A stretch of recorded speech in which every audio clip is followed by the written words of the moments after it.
Hola, buenas tardes, bienvenido a la charla de vínculo y apego como factor protector en tiempos difíciles.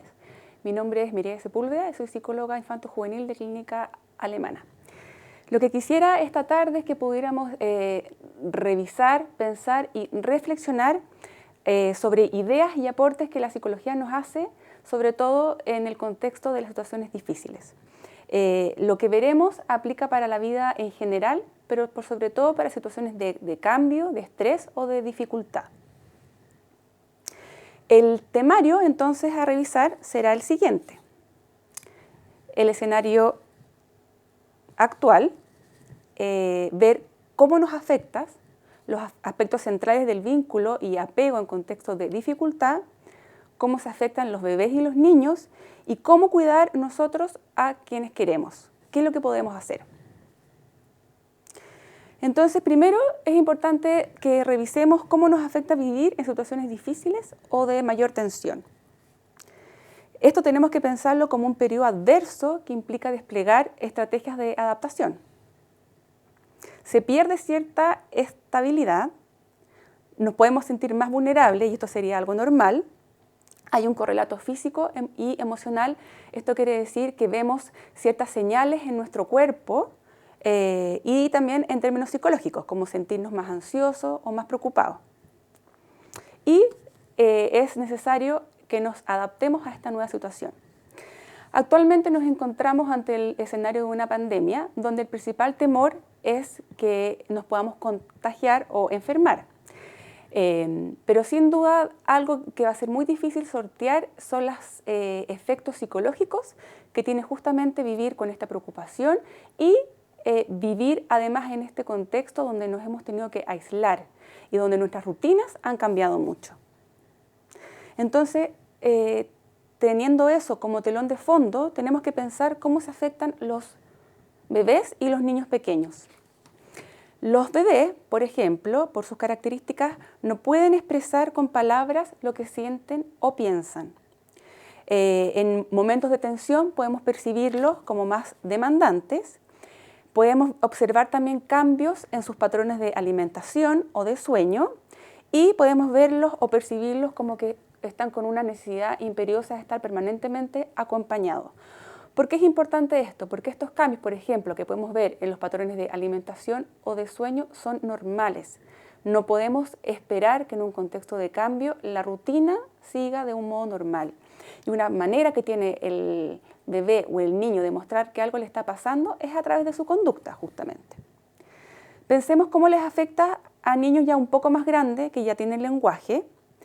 Ellos pueden expresar sentimientos de miedo y de pena, sentirse indefensos o que algo malo puede pasar y esto finalmente se puede transformar en un gran miedo. Podemos observar cambios en el comportamiento, por ejemplo, habían dejado de usar chupetes o pañales y en este tiempo de mayor tensión vuelven a usar ya sea chupete, tuto, pañales. Podemos ver que hay un aumento de la irritabilidad y, por ejemplo, darnos cuenta que se frustran mucho más fácilmente. Y vemos también que hay una dificultad para realizar actividades cognitivas. Este punto es bien importante porque cuando uno está en una época de tensión, tiene que usar toda su energía mental para estar medianamente bien. Y lo que es urgente no es justamente la capacidad de aprender, conocer contenido intelectual.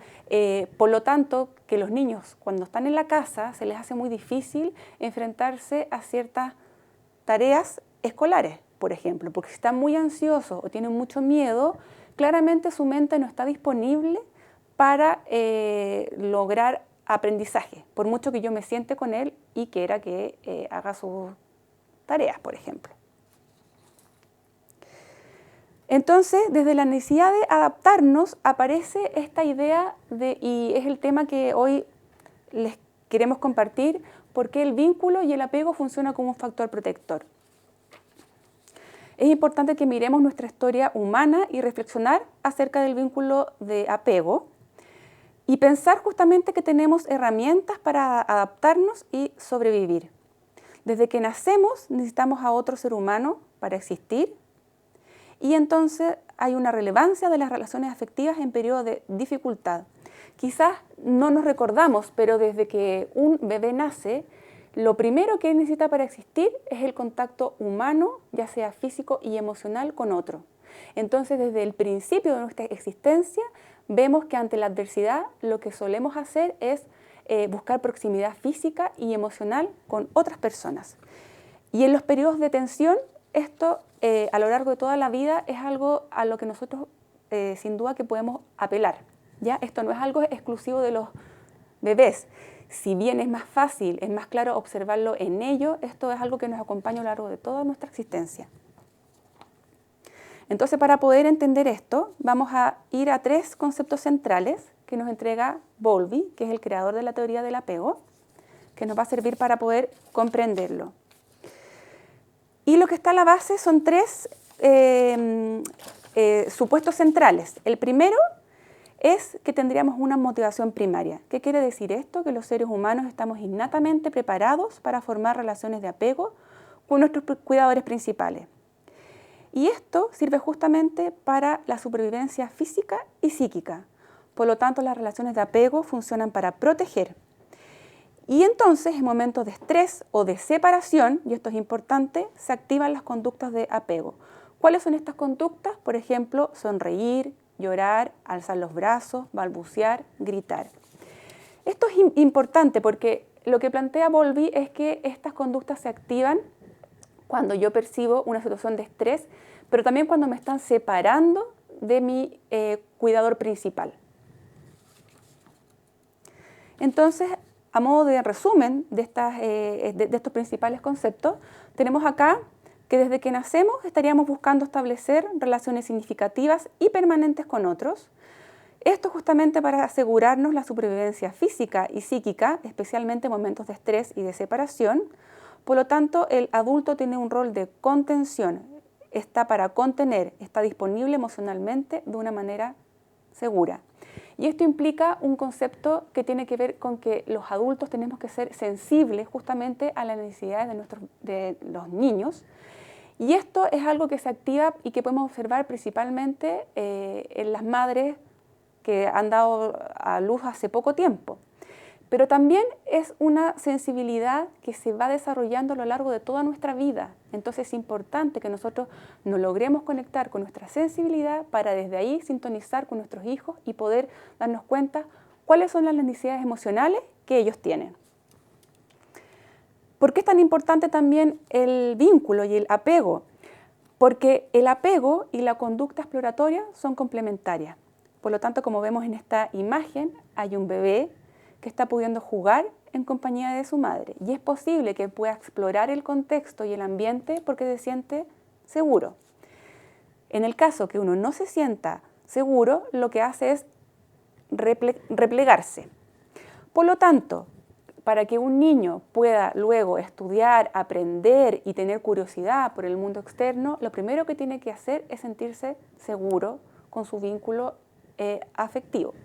Un claro ejemplo de esto es cuando las guaguas gatean y uno lo que observa es que ellos se desplazan, pueden avanzar, pero siempre buscan la mirada y ser visto ya sea por la mamá o por el papá o por la persona que los está cuidando. Veamos ahora por qué se afecta un bebé y un niño. ¿Cuáles son las principales cosas? Aquí yo les puse algunos ejemplos. Cuando se sienten cansados, porque no saben explicar lo que necesitan, porque no les gusta que les gritemos, porque necesitan que los acurruquemos, porque tienen pena, porque tienen miedo y porque no saben lo que está pasando. Esto es algo normal en los niños y sobre todo en los periodos de estrés, esto se intensifica más, justamente porque a los niños en los periodos de tensión les cuesta identificar qué es lo que les está pasando. Y también tenemos acá las conductas esperadas en la infancia, que es muy importante remarcar que son esperadas y que son normales, porque muchas veces las problematizamos como algo que se sale de lo normal, y eso no es así. Por ejemplo, me resulta difícil entender lo que me pasa, no sé cómo explicar lo que necesito, me gusta hacer preguntas, me gusta que mis papás me miren, me gusta tocarlo todo, no me quiero separar de mis padres, me gusta moverme, expreso lo que siento y pienso de manera intensa y me gusta ensuciarme. Estas son conductas de un niño sano, de un niño que es activo, que se mueve, que explora, ¿cierto? Entonces, qué importante es que en los periodos de tensión demos espacio para que los niños puedan expresarse tal cual somos. Pero sin duda, casi como los niños se afectan, nosotros también. Y podemos sentirnos como esta persona, que lo que nos refleja es estar quizás abrumado, sobrepasado, porque si bien sus hijos se pueden afectar en un periodo de tensión, sin duda que los adultos también. Entonces, ¿qué podemos hacer cuando nos encontramos en nuestra casa con que, por ejemplo, nuestro bebé llora incansablemente, nuestros hijos están aburridos o tienen pena o tienen rabia y no saben cómo mantenerse regulados, por ejemplo? Entonces, ¿qué es lo que podemos hacer?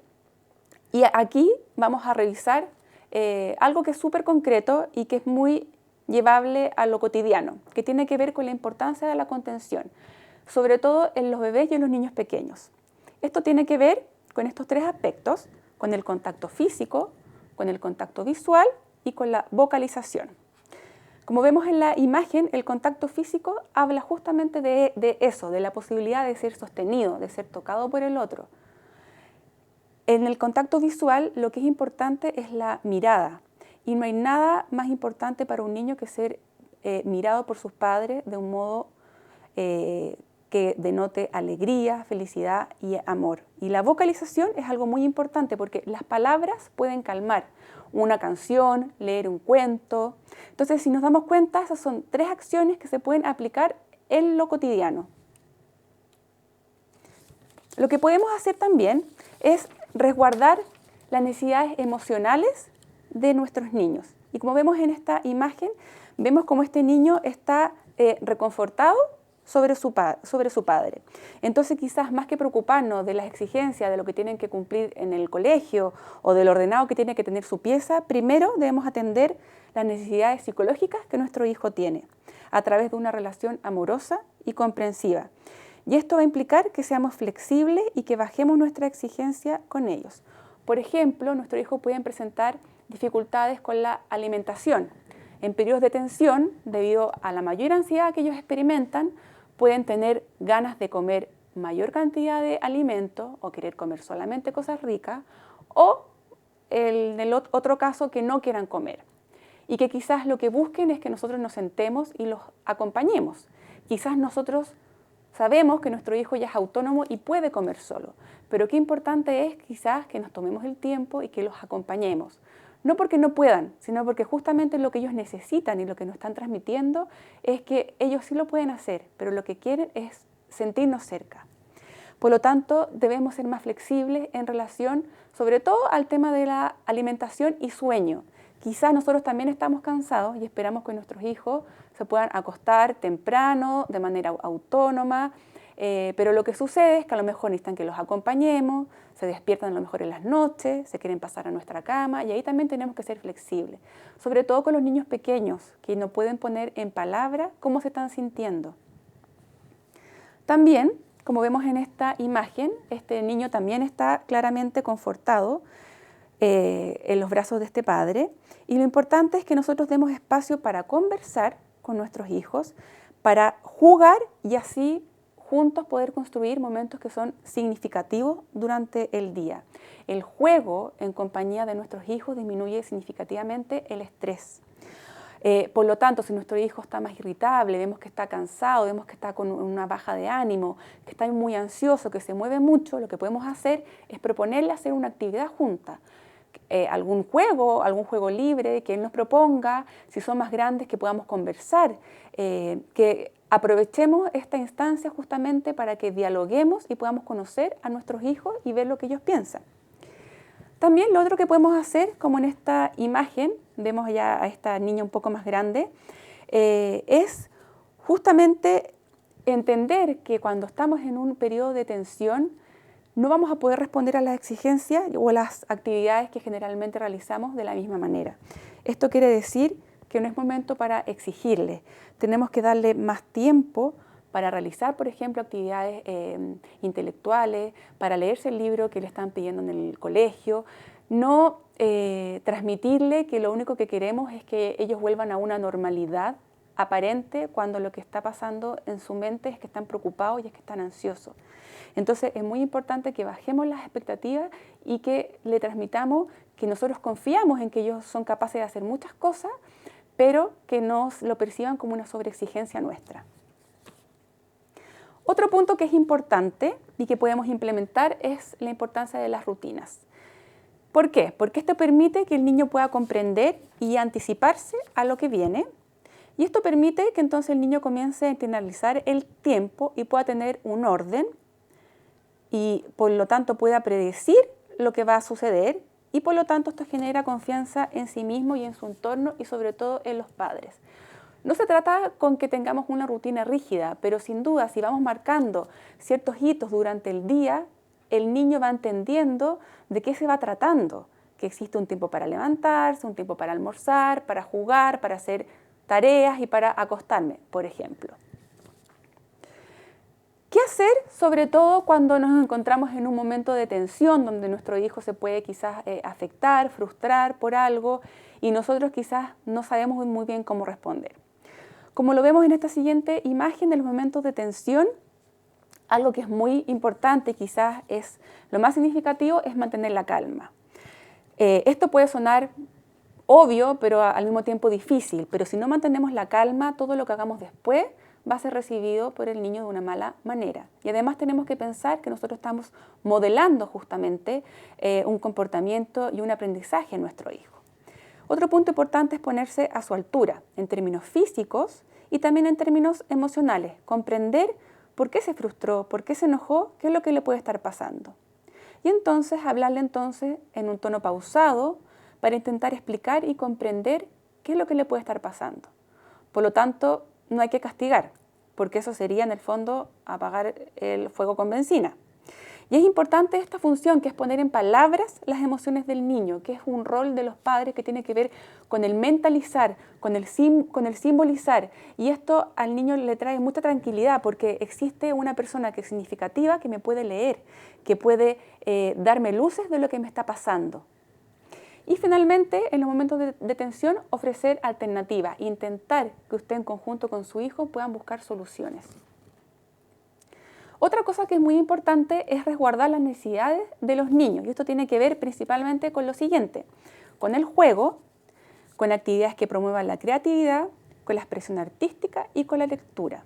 El juego es principalmente la actividad por excelencia de los niños, y a través del juego no solamente un niño lo está pasando bien y puede sentir placer y puede sentir alegría y felicidad, también a través del juego el niño puede sacar fuera lo que tiene dentro. Entonces también le permite ir simbolizando, ir procesando lo que le va sucediendo y lo que va sintiendo sobre todo. Vemos acá algunos ejemplos de juego y nos damos cuenta que los niños disfrutan mucho del contacto físico, con los más pequeñitos, con los bebés. Los juegos tienen que ver con el cuerpo, con que yo le dé besitos en sus piecitos, en sus manos, ¿cierto? Después ya más grandes las expresiones artísticas, que los niños dispongan de materiales para pintar, para dibujar, para crear de un modo libre, que ellos puedan volcar en el papel lo que ellos quieran. Y también vemos que los niños hacen juegos de roles, o sea, todo lo que nosotros hacemos, ellos los imitan. Recordar también que en los periodos de tensión hay algo que los niños pequeños usan, que son los objetos y los fenómenos transicionales. ¿Qué es esto? Justamente los objetos transicionales son objetos, valga la redundancia, que sirven para que el niño se pueda calmar y para que pueda estar de un mejor modo, sobre todo en los periodos que se separa de su figura significativa. Entonces, en este periodo puede ser necesario que su hijo quiera seguir usando chupete. No es un buen momento para intentar quitárselo, o que su hijo quiera dormir con un osito de peluche, con un tutito o con alguna prenda suya. Aunque sea grande, no nos asustemos y ya habrá tiempo para que los niños solo vayan dejando estos objetos, pero tienen y cumplen un rol psicológico que es relevante en los periodos de mayor tensión. Y también es importante, a partir de todo lo que yo les he podido mencionar, lo que está a la base es ¿qué necesitamos todos en los periodos de vulnerabilidad, en los periodos de dificultad? Y aquí quise poner esta foto donde no solamente salen niños, también salen los adultos, los abuelitos también. Porque acá, si bien yo estoy señalando las necesidades y lo que usted puede hacer con su hijo, esto también es algo que tiene un impacto positivo en usted. Usted, en la medida que logre contener a su hijo, que sienta que él se relaja al estar acompañado de usted, también se va a sentir menos estresado y se va a sentir como un padre o una madre, en el fondo, que puede entregarle estrategias y recursos a su hijo. Pero también es importante que usted también se pueda sentir apoyado y acompañado por otras personas. Usted puede estar criando solo o en compañía de alguna pareja o de algún otro familiar.